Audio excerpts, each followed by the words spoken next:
Balak is a really interesting parsha. I hold it's like one of the most mysterious things if you read through the narrative of Balak. So, you know, there's not much going on with the Jewish people. The Jewish people seem to be something like, on the side. The whole story focuses around Balak, who's a master sorcerer, who wants to find out he needs to eradicate the Jewish people, even though they're not in his way. You have to understand, King Balak, he's not in their way. They're not heading forward towards him to get to Israel. But he still sees this people that they need to be eradicated they need to be stopped from getting into the land of Israel. And the reason is the usual ancient reason is always like the anti-Semitism. Well, because he understands deeply what's really going on. That if the Jewish people were to get into the land of Israel and set up a nation, a superpower nation, then they would be in such a position where the entire world would have to go ahead and submit to the will of Torah and the will of morality, because the Jewish people would be the ones dictating to the world what they got to do in order to be blessed, that their economies will still continue to flourish. And of course, Balak didn't want to do that, okay? Because they like to play their games. They like their idolatry. They like to do what they want to do, and they don't want to be told by anybody else. So therefore, Balak had to find the secret weapon of the Jewish people. And he had no idea because they're undefeated. So he had to go to the place where the leader hung out, which was Moses. Moshe Rabbeinu went and hung out before in the land of Midian. And they went and interviewed some people from Midian. They sent a CIA group down there to go ahead and investigate and find out what's the secret weapon. And I found out the secret weapon of Moses and the Jewish people is their mouths. So they needed somebody who was going to be the anti-mouth, who's going to counter Moses and the Jewish people. So they knew the guy. He was famous for being the wicked prophet, a prophet nonetheless. His name was Bilam. Bilam goes way back. If you don't know the story, Bilam goes as far back as one of the advisors to Paro. And when the Jewish people were very prolific and they were everywhere, he pulled in his advisors. He pulled in Yitro, who became later the father-in-law of Moses. He pulled in Job, the book of Job, Eov, and then he also had Bilam on his executive board of advisors. And Bilam said, wipe him out, exterminate him. Eov kept quiet. Or another version is he says, no, oppress them, take their money and oppress them. And Yisro says, no, you can't do this. This is the Jewish people. They're the cornerstone of creation. Through them, you can get tremendous blessings. Don't mess with them. And of course, nobody liked Yitro's answer. He had to run away. And Eov, he ended up going to Israel, and he had to undergo all of his afflictions. Job, the book of Job, all those afflictions. Nobody knows the rest of the story. I just gave it to you, that he was an advisor to Paro, and he kept quiet when the Jewish people suffered. So now he had to suffer and keep quiet, measure for measure. Everything goes like that. And of course, Bilam, the wicked Bilam, okay, he ended up leaving and going and hanging out in different places. His sons actually went and hung with Moses. They were the Erev, the leaders of the mixed multitude with Moses, Yanis and Yambres, with the two sons of Bilam. And they were the ones that instigated a lot of the problems. Go figure, okay? It's like, why would you want those guys to tag along with you? Whatever. And of course, as the storyline goes, they had to hire Bilam. Of course, they sent two sets of emissaries. I'm just going to give you the synopsis of the Parsha. 2 emissaries to hire Bilam to come and curse the Jewish people. The first time Hashem said no. The second time Hashem says, you want to go so badly, but this is not a good path. You go ahead. I mean, but you're only going to say what I'm going to put into your mouth. And then we have the whole episode of the donkey that saw this malach, you know, there with a sword, but Bilam didn't see it, and so the donkey kept trying to avert from the way. Of course, the Bilam didn't see it. He finally ended up striking his donkey a third time. In any case, finally he meets up with Balak. These two get together to go ahead and try to curse the Jewish people. Bilam, who was the master of knowing the exact time, he had one up on prophecy above Moses. He knew the exact moment in the day where Hashem is angry. And if you start to curse at that one moment where Hashem is angry, so then boom, you let out, you release the Kraken, okay? So, and he only knew that. And so therefore he's prepared, he gets ready. And of course he tries 1, 2, and 3 times. He fails all 3 times to curse the Jewish people, because Hashem, at that time, he kind of like sealed that moment of anger. He changed around nature. He sealed the moment of anger. A blessing comes out. Of course, Bilam, who could have made a tremendous sanctification of the name of God, instead chose to leave with embarrassment. He did leave Balak in the end of the Parsha with advice that he told that the God of the Jews hates promiscuity. So he actually gave them the advice to set up a marketplace with prostitutes, entice the men. It'll get Hashem angry, and then you'll be able to attack him. And that's how the Parsha basically ends. So, but the interesting thing is that the Jewish people are always on the side, and all of this stuff, narrative is going on between Balak and Bilam and Bilam's donkey. And the big thing it teaches us, the whole gist of this Parsha, is that God, God has always got our backs, even when we don't know it. If something you need to really integrate deeply, that you know how many situations you could have gotten in a mess, whatever it is. So many things that Hashem does behind the scenes to protect you, to protect the Jewish people, right? And we're not even aware of it. The Jewish people were having Starbucks, okay, on the corner of 1604, right, and Blanco, or wherever they were, okay? They were going having, they were just chilling out in the desert, not knowing that there's a dude on this hill, and then he moved to that mountain, and then he moved to that space. He's trying to curse us. Moses didn't come out and say, you guys got to start saying Tehillim. We got to start saying Tehillim, everybody, and praying, because there's a guy who's trying to curse us, right? We were just chilling, right? Moses only after was told, that God says, I looked out for you. As a matter of fact, there are 10 remembrances. Most Siddurim, most prayer books have 6 things. Remember, that's your extra credit prayers at the end of davening. There's a thing of extra credit. There's 6 usually things to remember, right? Like remember that God took you out of Egypt. Remember that you angered God in the desert with a golden calf. You remember the Miriam who spoke Lashon Hara, right? Remember Amalek, right? There's 6 things to remember. And another prayer book has 10 things. And among those is to remember Balak and Bilam and how they got together to try to curse us. And Hashem in his righteousness protected us. And there has to really deeply reach in our hearts that God, he's doing chesed, he's doing kindness that we are oblivious to all the time, okay? No one should never take anything for granted, okay?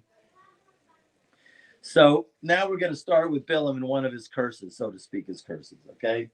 I think this was the 3rd time, okay, where he actually comes to the famous phrase that we say in our prayer books, that before you go to pray, you say, Ma tovu ohalecha Yaakov, how good are your tents, O Jacob, right? Your dwelling place is Israel. That came from Bilam, his mouth, you would think. That scumbag, that, maggot. Why should we say something that guy said? Why should that be? We take the truth wherever it comes from. It's a big Jewish value. We don't knock it out because so-and-so said it. We look at the statement we evaluate the statement and the truth of that statement, and not necessarily look to who said it. It's a very big thing. Most people, they instantly say, oh, if he said it, it's definitely no good. Not necessarily true. If you got it in your ears, then it's something that needs to be looked at and evaluated, and you have to evaluate if it's a true statement. Okay, it's of a value. Someone's got a hand up. Yes. Yeah, Rabbi, if the Amalekites were supposedly wiped out from memory under the sun, why are we supposed to remember the Amalekites? I know, but they're not wiped out. They're not. They're very active, my friend. You have no idea. I can't say it over here. I don't want to step, people might, oh, you're a rabbi, I don't know. I would push buttons and agitate some people in their comments, but Amalek, they are very, very active. Okay. Yeah. They're very, very smart. Somebody told me this Shabbos, I listen, I hear things but I don't totally accept it. But, I don't know. I'm not going to go into it. All I know is they are working to annihilate us to this day. Okay? Because we say it in Passover. Every generation, they stand against us to do. Actually, we sing it. It's really great. It's amazing how we sing it, Eile shebechol dor vador omdim aleinu lekaloseinu ve'akadosh baruch hu matz. Is it familiar to you? Rather, in every generation, they rise up to kill us and to annihilate us. It's like why you sing? It's such a what? There's a deep thing to it. It's very deep. The Baal Shem Tov actually talks about it, and you'll be familiar with this, and it'll hit you on Rosh Hashanah Yom Kippur. When we say the Vidui on Yom Kippur, right? And Rosh Hashanah on all the days of the Slichot, the special penitent prayers. We bring our chest and we say, Ashamnu, Bagadnu, Gazalnu, Dibarnu, Dofi. Like we sinned, we're guilty, we stole, we spoke bad, and we're doing it in a tune. We messed up, we stole, what are you doing at a niggun? You're doing it in a tune? No, he says something very deep. The nigun, the tune, the melody elevates all the nitzutzot. It lightens up everything. It sweetens the judgment. The melody of even what we say on Passover sweetens it. Okay? Omdim aleinu, every generation, they want to kill us. Believe me, I've got a lot to say about that, but I'm going to do that when I commit suicide on Facebook, and I'm going to go, right now I've got 250 videos stored on my Facebook account that I need to get off the account before they close me, because I've got what to say. But I know as soon as I say it, they're going to shut me up. Okay, so anyways, there's lots to talk about, but I'm holding back. Okay, anyways, let's get to Bilam and what we can learn from Bilam. Okay, so Bilam, we have here, right, that they this is actually the third time that Balak takes him to another place, and they offer these sacrifices. They built these altars, they offer sacrifices, they do this, right? And Bilam saw that blessing Israel was good in his eyes. And he did not go to seek methods of divination to communicate with God. I'm just reading you before our verse that we're going to get to. Right? And rather, he focused on the sins of the Jewish people, such as the golden calf in the desert, right? Because he's got to focus on something negative, because that's his whole thing. Hoping that this would discredit the Jews. Bilam raised his eyes, hoping to cast the evil eye on them.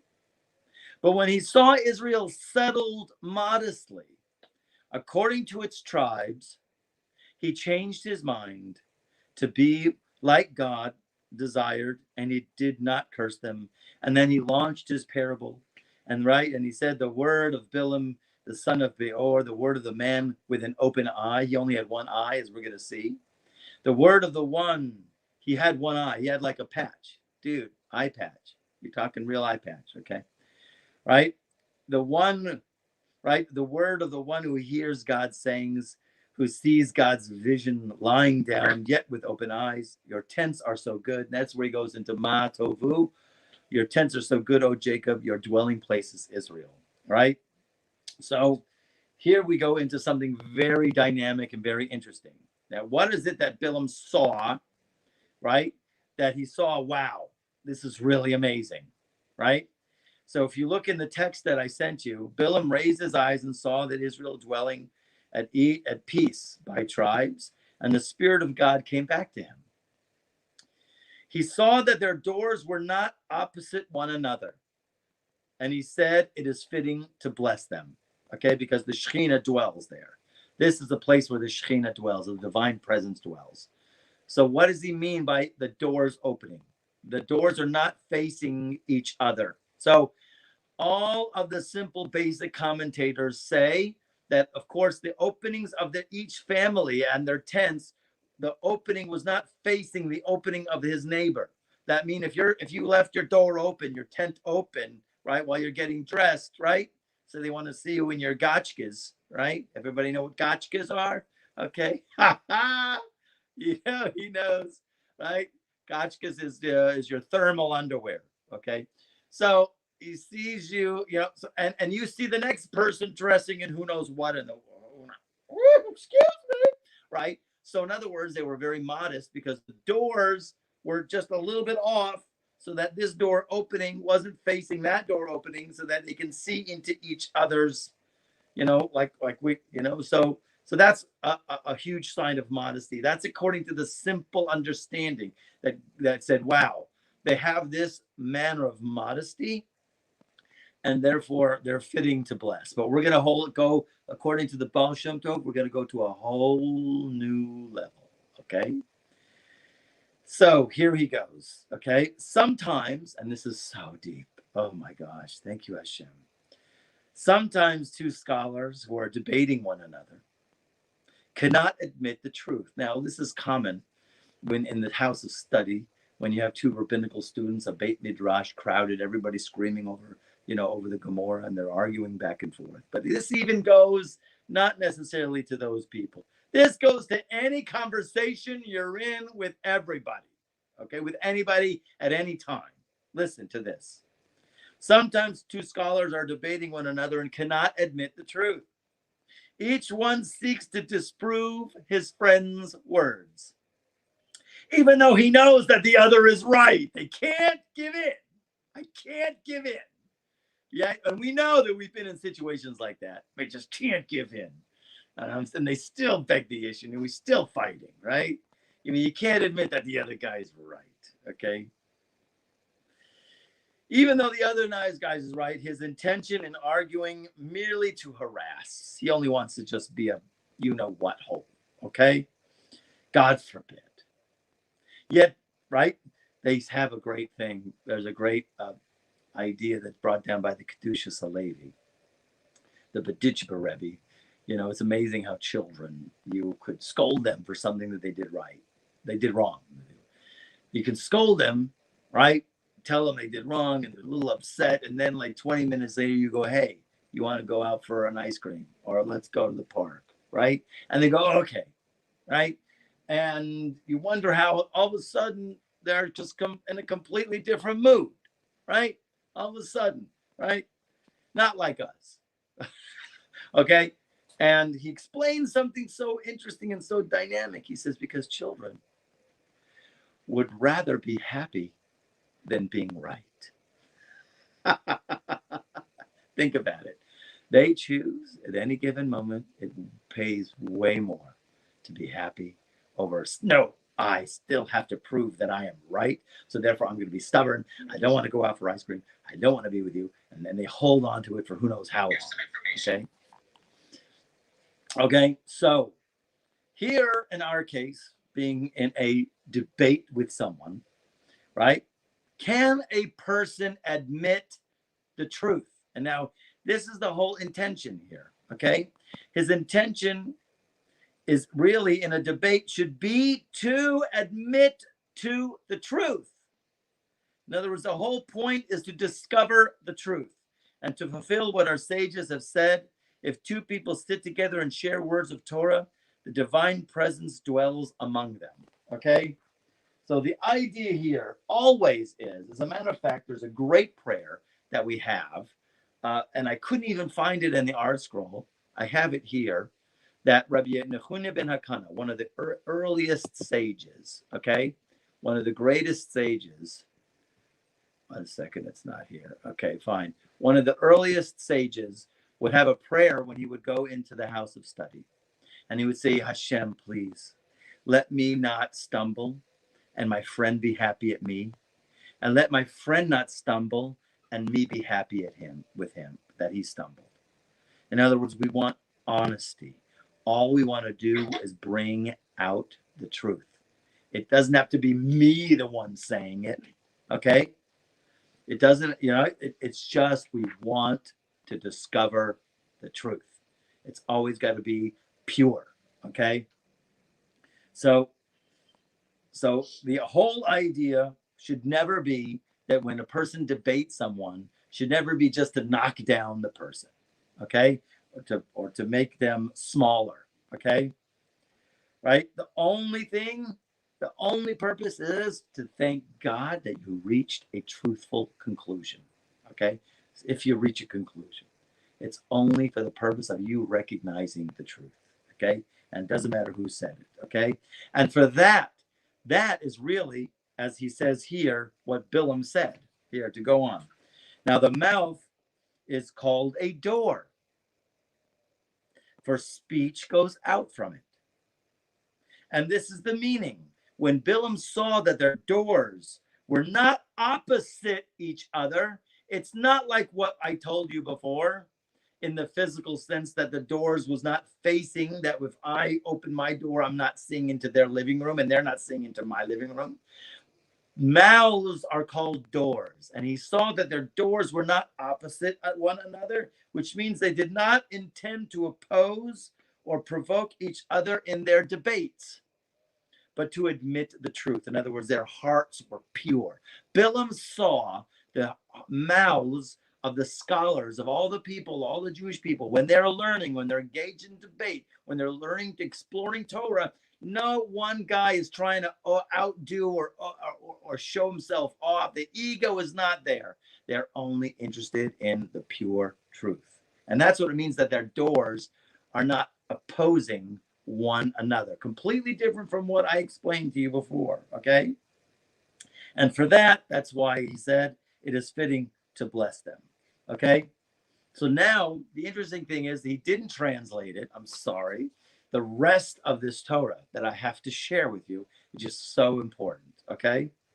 That he says, to go on, he says there are 3 levels of a person who puts down another, and 3 levels also of exile. Look at it as an exile. There are 3 types of exile, okay? Now there's an exile where there is the Jewish people when they're cast among the nations, right? Just like, and there's a passage in the Zohar where Rabbi Elazar was once walking, and a governor, a Roman governor. Rabbi Elazar actually had to work for the Romans at one time. They hired him to be the head of the FBI to catch thieves, people stealing. Medication. That's right. But so they knew about him. This is after his father, Reb Shimon, died.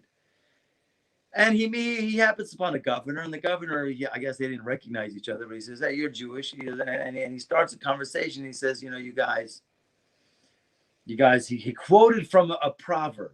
He quoted this thing from a proverb that says, true speech will be established forever, but a false tongue only for a moment.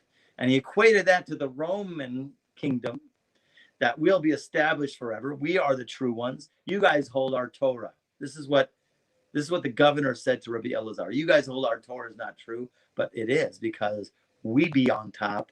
We're mighty. We're not going down anywhere. Okay? When in the height of the Roman Empire, who would ever say that the Roman Empire would ever fall? I'm sure nobody. I'm sure that you would also be thinking that America would also never fall. Okay? We don't know. Okay. So in any case, he says, we are the true ones because we are established forever. And you guys, he said to the Jews, a false thing. What's the rest of it? A false tongue is only for a moment. That's the rest of the proverb. And therefore, a false tongue only for a moment. You guys only lived, your kingdom was only in peace for a very short time. And we are existing for long. In that case, Rabbi Elazar refuted him. And he says, it's not true. It's not true. He says, when it says that truth, right, true speech will be established forever, will be, meaning in the end of days. It's not speaking about now. In the end of days, the truth will be revealed and established forever, and falsehood will be just a fleeting moment. So he accepted it. But the idea was that the nations look down on the Jewish people. That's exile number one. It's not necessarily a physical exile of the Jews among the nations. Yes, true. But it's also the attitude of the Gentiles in general, to the Jewish people. Okay, now there's some Gentiles who love us. Thank God, right? But there's a lot of who don't. Okay, that's exile number one. Exile number two, get ready, buckle your seatbelts, okay? Exile number two is harder. It's worse than exile number one. And that is when a secular person will scorn a scholar. Okay? That means somebody who's not religious will look down on a rabbi. Okay? Lots to be said about that. Right? Because why? What do they say? They say we're the truth because we're established forever. And those rabbis, they're full of holes. They're full of flaws in their character. I see a lot of character flaws, and I'm always looking for them. And when I catch one, I put it in a special box and I tuck it away. Okay? And I got a whole treasure chest of all the flaws of all the rabbis. I'm collecting. I collect rabbi flaws. Okay? Only so that it can put them down. Okay? And this is more difficult. Okay? One second. Right? As we see that usually what happens in terms of the secular world and how they look upon the rabbis. But we're going to see something really dynamic. The third exile. What is the third exile? And this is his language here. I'm going to introduce to you something. Maybe you've heard it before. I might have said it in the past. The third exile is when a Torah scholar, someone who really fears the Lord, that he has to bear exile from a Talmid Chacham Shedim Yehudain. I'm going to translate that. He suffers exile from the Jewish demon scholar. That's right. There's a new character. That's right. Jewish. I'm translating it literally. Okay. Talmid Chacham, scholar. Shade, demon. Shadim, Yehudain, a Jewish demon scholar. Yes, there is such a thing.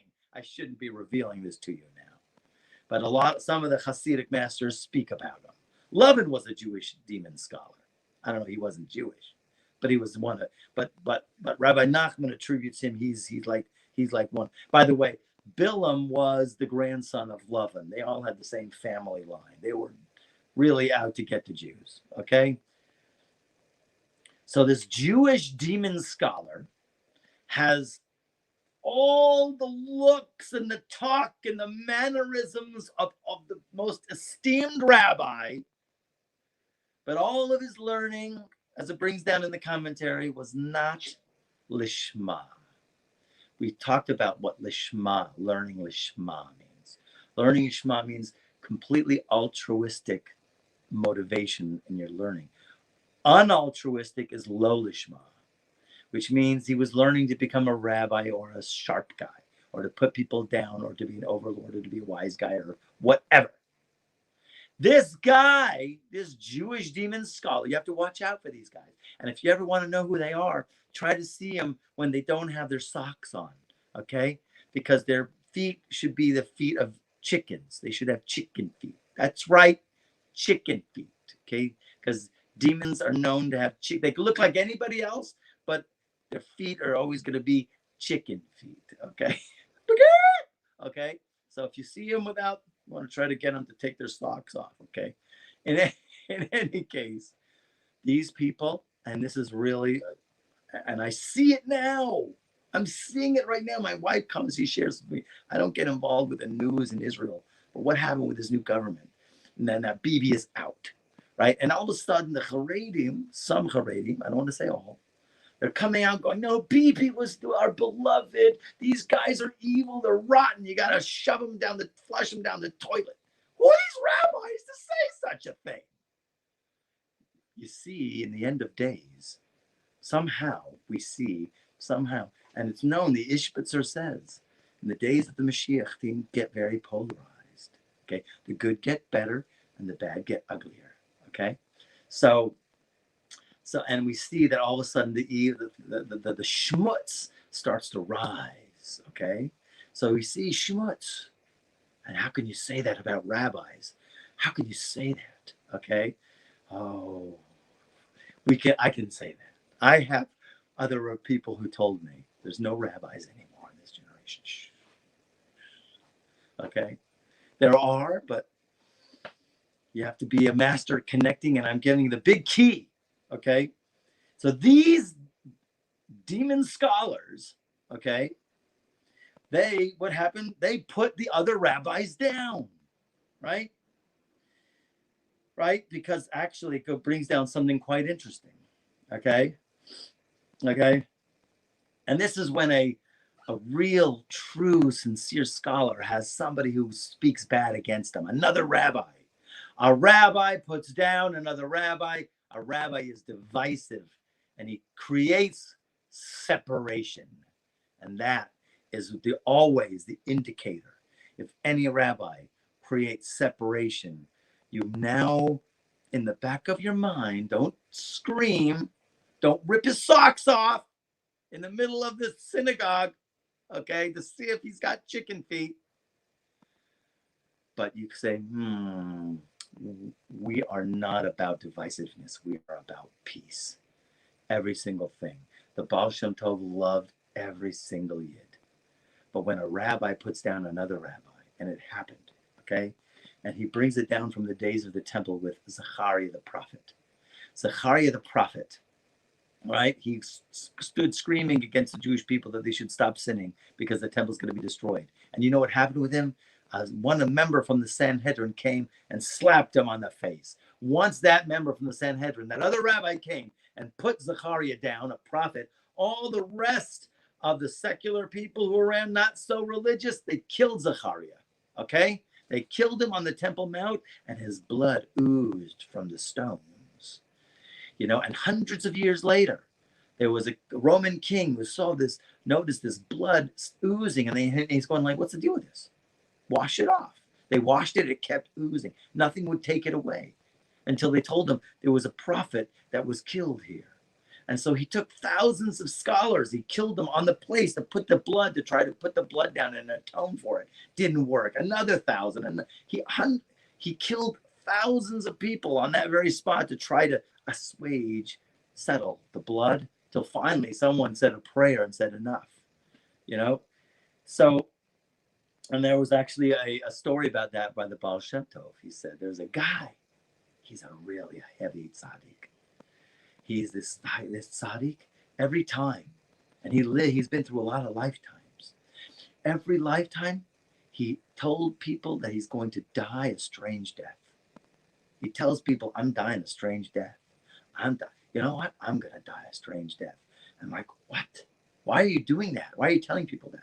And the Baal Shem Tov says, because that guy was a reincarnation of that original scholar in the Sanhedrin that slapped Zechariah in the face. And he has to come back down and die a strange death.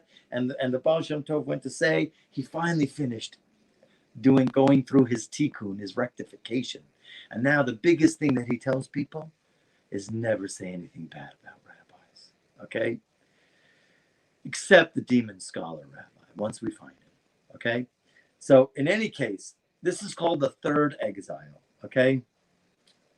So it says here, Shekasher Shamati al derech halatza Ki elu shehargu et Zechariah ayu talmidei chachamim. The people who killed Zechariah were scholars, right? Because when a scholar will go ahead and put down another scholar, it starts a chain reaction.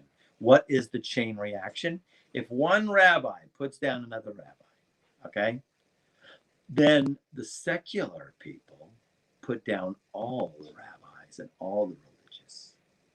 And once the secular among the Jewish people put down the religious, that has a chain reaction to the nations of the world, then put down Israel. And they say Israel is not worth having around. Okay? Don't think, I mean, and you guys know it. I know you guys smell anti-Semitism. Okay? And you can ask yourself this question, right? If we were to disappear off the planet tomorrow, God forbid, okay, would they be happy? And I resonate. I think that they would. I would know. I would not. Maybe there'd be a few who would be really upset, but we went through 2,000 years of exile and a Holocaust, and all of them could have done something, and they didn't. All of the nations, including America. Okay. But the third exile, this is the third exile, when a scholar who's really sincere has to bear the insults of the put down of another scholar. That's called exile level 3. Okay. And then, of course, it starts that chain. Now, how do you remove such a thing? What's the help? How do we? The point here is what we're saying is when we're debating, when we're talking, having a conversation, we should only be interested in the pure truth and not mix in any of our own ego that we have to be the ones to say the truth. You know, some people have to be the last word on everything. You ever meet people like that? I have. Okay. So they always have to say the last word no matter what. Okay. The idea here is, okay, to remove this michshol. So he says that the Tana actually ended off all of the oral law with this phrase that there's no greater vessel for the Jewish people than peace. Okay. So because the idea here is because at the end, maybe you've heard this before, the last piece of oral law in the entire oral law that was written down, it says that in the future, the tzaddikim, all the righteous, are going to inherit 310 worlds. Now, what that means is a whole nother conversation. Okay. 310 worlds. Okay. So, and the idea here is because it comes from a verse in Proverbs. And the verse in Proverbs, then chapter 8, it says, Lahanchil ohavai yesh. To cause to inherit those who love me, yesh. Yesh, it literally translates as, how do you translate yesh? Isness. Yesh. Okay? But if you turn around yesh, the letters of yesh, which is yud and shin, it means shy, which is shin and yud, which is 310 numerical value. So the real verse would mean, to translate it that the way they did it, to cause to inherit those who love me 310. Okay? So, but what does that mean? That in the time that they are engaged in learning with their friends, they should Yahav et Hashem Yitbarach, right? Velo et atzmo. They should only have in their whole being resonating with the energy of how much they love God. Because the verse does say that. To cause to inherit those who love me, yesh. Okay? Meaning a person has to be only engaged in their deep love of God and not self-love. Not that you don't love yourself and appreciate who you are. Okay? You are a creation, but only to the degree that Hashem loves us. Okay? But that shouldn't be over God's love. There was a great story, the Baal Shem Tov. His brother-in-law, there was a long, whole story about the Baal Shem Tov and his brother-in-law. His brother-in-law, the Baal Shem Tov was still hidden. Didn't run reveal that he was like who he was. And he had a piece of paper signed from his father-in-law, who had passed away already, that he is supposed to marry the daughter. And here's Rabbeinu Gershon, right? Rabbi Gershon Kitover. He gets this letter and he looks at the Baal Shem Tov and says, "You're going to marry my sister? Who are you? You don't even look scholarly. He's a peasant. He's a boor amaharetz. He's a guy probably doesn't know how to learn. He can't read a word. And, the Baal Shem Tov kind of, kind of looking like that.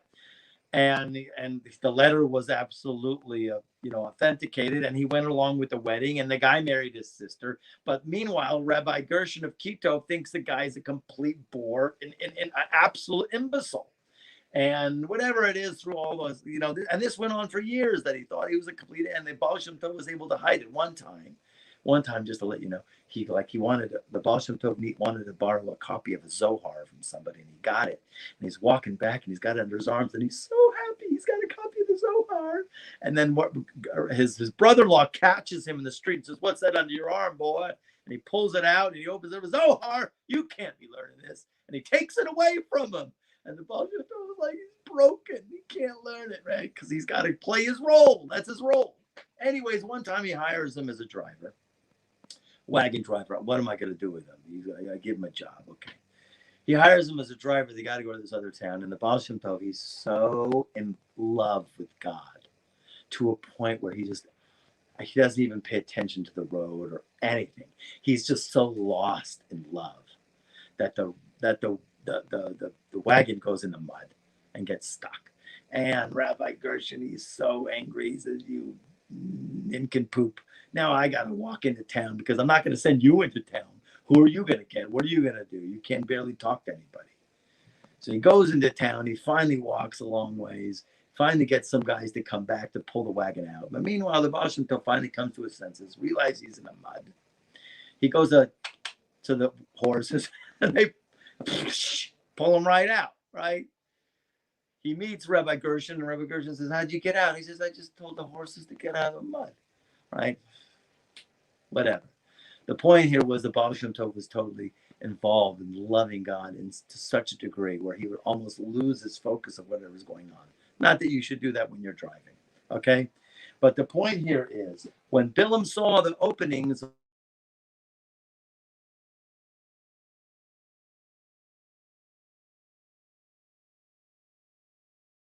he saw all of the very, very sincerely connected to the truth and to loving each other and to loving God. And that's why he blessed the Jewish people.